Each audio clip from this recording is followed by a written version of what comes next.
अच्छा लगता है, आप लगता है कि हाँ यहाँ हैं, मुझे एहसास दिलाते हैं।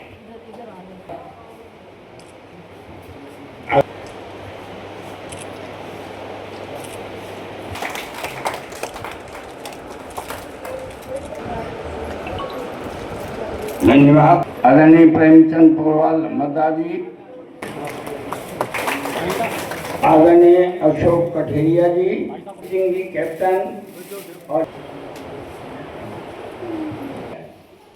मैं सबको बधाई देना चाहता हूँ और बहनों का सम्मान कर और देश की सीमा पर श्रीमती मीरा तिवारी जी को हमारे विषय जी का स्वागत। बहनों की तरफ से तालियां कम बज रही हैं। हमारे द्वारा सम्मानित किया गया और अनीता जी द्वारा रंजना द्विवेदी संयोजक अनीता जी ने। हम लोग बैनर तले आज यहाँ उपस्थित हुए हैं हमारे स्वामी विवेकानंद जी। ये 1863 में पैदा हुए थे और संभवतः 1902 में इनकी मृत्यु हो गई थी। मृत्यु अभी निश्चित नहीं हो पाया, हम लोग पढ़ते लिखते चले आए। ये जब गए थे विश्व मंच पे हमारे विवेकानंद जी, तो ये आपको बता दें कि ये सनातन धर्म के संबंध में बोलने के लिए इनको बुलाया गया था, जिनकी कहानी हम आप पढ़ते हैं कि इनको 2 मिनट का समय दिया गया। और बता दें इतनी बड़ी और इतना बड़ा आयोजन था वहां विश्व में कि भारत के लिए बहुत कम जगह था, लेकिन ऐसे संत ऐसे महापुरुष थे हमारे स्वामी विवेकानंद जी। मैं आपको इनके बारे में बहुत कुछ नहीं बताऊंगा, बहुत ज्यादा लोग हैं, मैं बोलने के लिए एक घंटा बोलता। बस एक लाइन में बता दूंगा आपको कि इतना बड़ा व्यक्तित्व है इनका समाज के क्षेत्र में कि इनके उस भाषण में मात्र आधी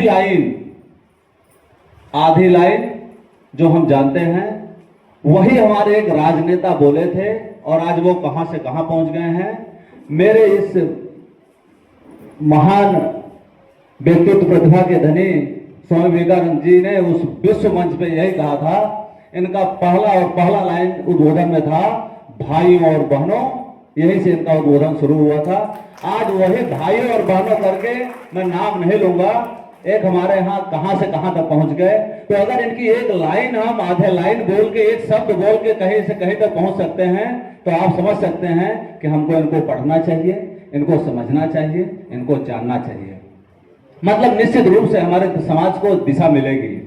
और मैं आपसे बता दूं, ये जो हमारे वीर सपूत यहाँ बैठे हैं, वास्तव में मैं आपको बताना चाहता हूं कि हम और आप भाग्यशाली हैं। ईश्वर ने हमको इस तरीके से बनाया है कि हमारे बीच में हमारे जो भाई हैं, हमारे और भाई हैं, उनकी हाइट इतनी नहीं है, इनका कद इतना नहीं है, इनका सीना इतना चौड़ा नहीं है। अरे हमको आपको तो नाप जोक के बना के भेजे हैं कि जाओ मैं तुमको इस काम के लिए भेज रहा हूं और समाज में तुमको एक अलग स्थान मिलेगा। तो हम उस ईश्वर के प्रति भी अपना आभार व्यक्त करते हैं। और हम तो भाग्यशाली हैं। और आपसे बता दें, जो हमारे वीर शहीद हुए हैं वो सौभाग्यशाली थे, उनके सौभाग्य जुड़े थे, तब वो शहीद को प्राप्त हुए हैं। हम आप चाह के भी शहीद नहीं हो सकते, नौकरी करके रिटायर होकर चले आए। तो मैं उनको भी बहुत ही आदर सम्मान के साथ मैं उनको नमन करता हूं, प्रणाम करता हूं।